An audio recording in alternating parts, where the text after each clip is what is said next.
ఈరోజు మహోత్తరమైన రోజు. ఈ రోజుకి మోక్ష ఏకాదశి అని కూడా పేరుంది.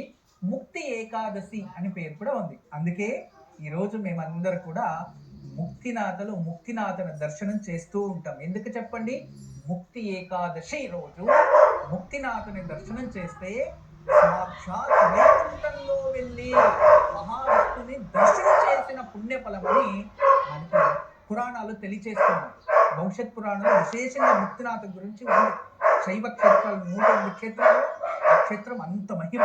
అందువలన దర్శనం చేసుకుని మీకు అందరికీ మంచిది కావాలి అని ఇక్కడ ఈరోజు నేను తులసి అర్చన చేసి పూజ చేసి దీపాలు వెలిగించి వస్తాను.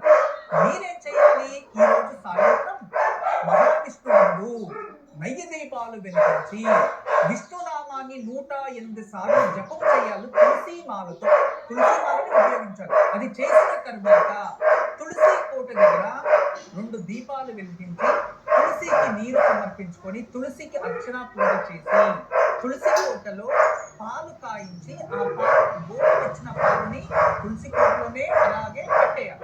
నైవేద్యం తులసి కోట అలా పెట్టేసి రేపు ఉదయాన్నే ఆ పాలను తీసేయాలని నీటిలో కలిపేయాలి. అది చెట్టు తీసేయాలి. ఇలా సాయంత్రం ఆచరించడం వలన మనకి మహావిష్ణు సంపూర్ణ అనుగ్రహంతో పాటు లక్ష్మీదేవి అనుగ్రహం ప్రాప్తిస్తుంది. మరియు ఇళ్లలో కుటుంబంలో ఏదైనా దైవ శాపాలు అంటే తొలగిపోతాయి. అద్భుతమైన యోగక్షేమం చక్కగా ఆచరించండి.